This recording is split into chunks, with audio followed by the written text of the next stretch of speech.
नमस्ते friends, gardening with वंदना में आपका स्वागत है।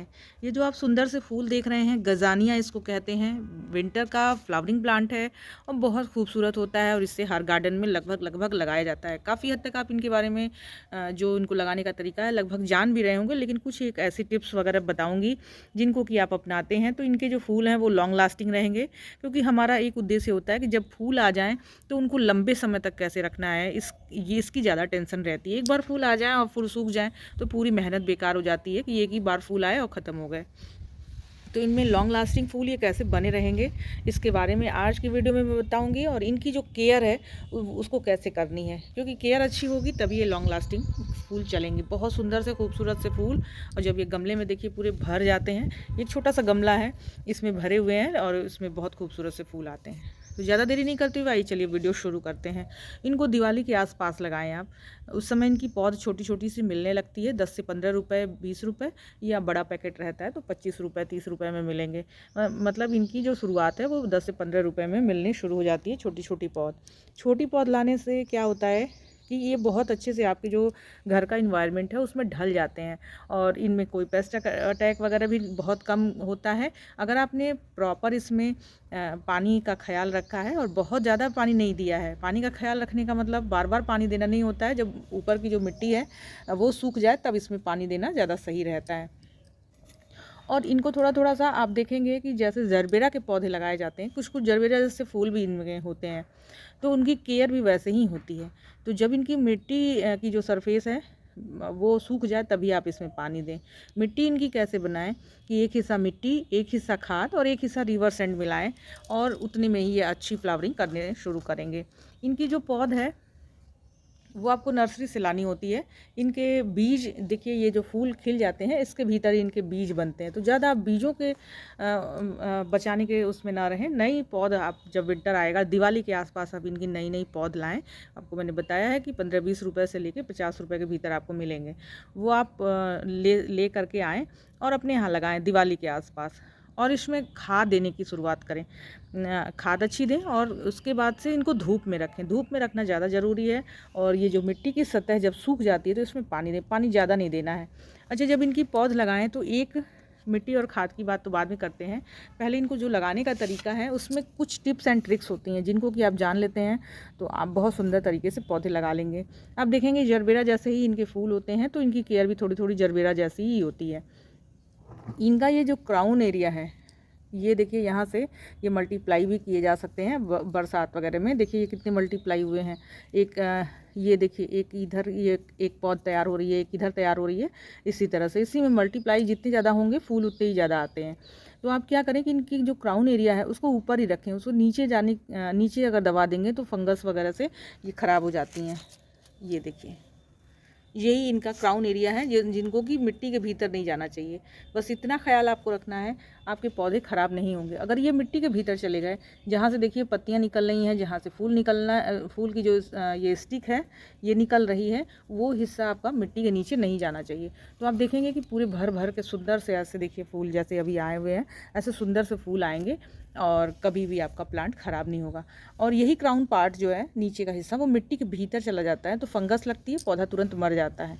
और इसमें पानी बहुत ज़्यादा नहीं देने की ज़रूरत है। विंटर के टाइम में ये पौधे लगाए जाते हैं, इसलिए बार बार कहती हूँ कि पानी का आप ज़रूर ख्याल रखें। पानी तभी दें जब मिट्टी ऊपर की सतह सूख जाए। गर्मियों में तो आप खूब पानी दें, या फ्लावरिंग ऐसे हो गई है पानी नहीं देंगे तो पौधे सूख जाएंगे।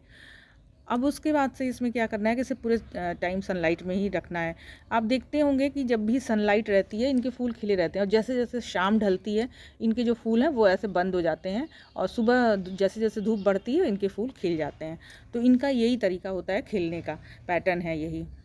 उसके बाद से आपको एक चीज़ और ध्यान रखनी है कि इसमें खाद क्या देनी है। तो खाद की बात करते हैं तो इसमें बहुत ज़्यादा खाद की डिमांड नहीं रहती है। आप केवल सरसों खली और डीएपी की जो खाद है वो बनाते रहते हैं और इन्हें हर 4 दिन पे दीजिए, और फिर आप इनकी फ्लावरिंग देखिए कितनी ज़बरदस्त तरीके से होती है।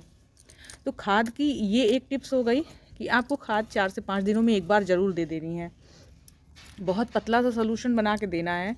और इन्हें आप जितना ज़्यादा खाद वगैरह ये सब और कुछ भी अलग से देते हैं, ये पौधे ख़राब हो जाएंगे। केवल लिक्विड खाद इसमें वही एक दीजिए, और उसके साथ के साथ आपको खाद देनी है, और 3 से 4 दिनों में खाद देनी है, और 3 से 4 दिनों में ही इनके जो इस तरह से सूखे हुए फूल हैं इनको आपको हटाते रहना है। जितनी ज़्यादा ये आपको हटाएंगे लॉन्ग लास्टिंग पौधे होते जाएंगे। ये इनकी खास ट्रिप एंड ट्रिक्स हैं जिनको कि आप जान लेते हैं तो आपके पौधे कभी नहीं मरेंगे। तो यानी आपको धूप में रखना है इनको, क्योंकि ये धूप के ही प्लांट हैं। और अभी देखिए मैंने ये हटाया नहीं है क्योंकि आपको वीडियो बना के नहीं दिखा पाई थी।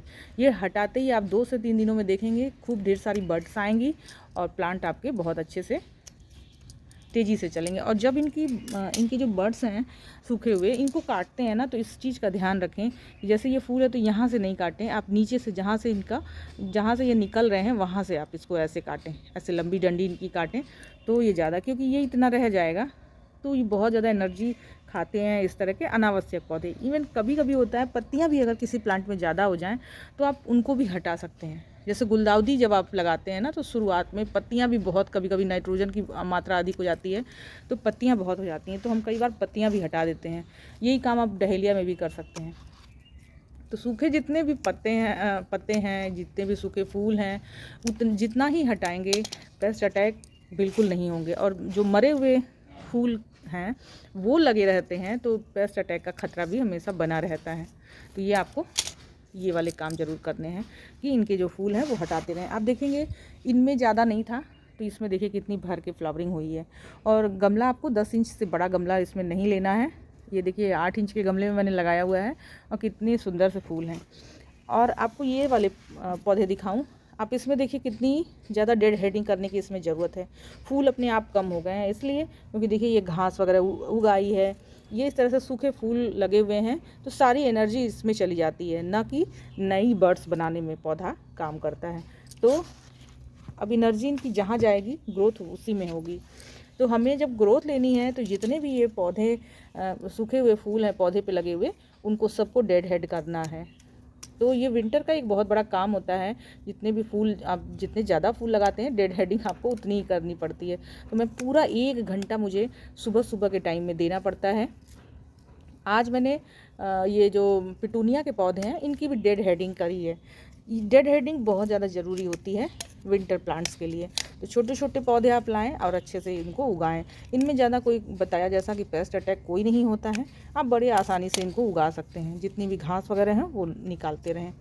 खाद में आपको केवल लिक्विड खाद वही देनी है, और थोड़ा सा आप चाहें तो डीएपी भी दे सकते हैं। पर अगर आपने जो लिक्विड खाद बना रहे हैं सरसों खली की, उसमें आपने डीएपी डाली है तो अलग से कोई लिक्विड खाद अलग से आपको डीएपी देने की ज़रूरत नहीं है, क्योंकि लिक्विड खाद में तो वो पड़ा ही हुआ है।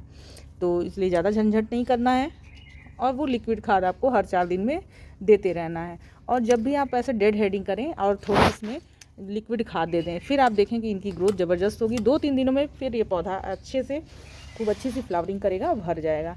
और डेड हेडिंग देखिए कितनी मोटी सी ब्रांच है, और इस तरह की जितनी भी स्पाइक निकलती हैं इनको डेड हेड करते रहना चाहिए। ज्यों ही फूल सूखे आप हटा दीजिए, फिर आपको भर भर के फ्लावरिंग मिलेगी। ये थी गजानिया उगाने की बहुत छोटी छोटी सी टिप्स एंड ट्रिक्स, लेकिन आप इनको फॉलो करते हैं तो आपके जो फूल हैं वो लॉन्ग लास्टिंग भी बनेंगे, कोई फंगस वगैरह नहीं होगी, और ये आपके जो पौधे हैं वो मई जून तक चलते हैं। आप बरसातों में इसे बचा लेते हैं अगर, तो ये अगले साल में भी काम करते हैं, क्योंकि अगले साल आप इनको जैसे प्रोपोगेट किया जाता है, इनकी कटिंग नहीं लगती है, यहाँ से अलग अलग पौधों को सेपरेट करके आप नए पौधे बना सकते हैं। तो बरसात के दिनों में इसमें दिक्कत होती है क्योंकि ये जलता है पौधा बहुत ज़्यादा फंगस होने से। वीडियो आपको अच्छी लगी हो, इन्फॉर्मेटिव लगी हो तो इसे लाइक ज़रूर करिएगा। मेरे चैनल में नए हो तो सब्सक्राइब भी कर लीजिएगा। नमस्ते फ्रेंड।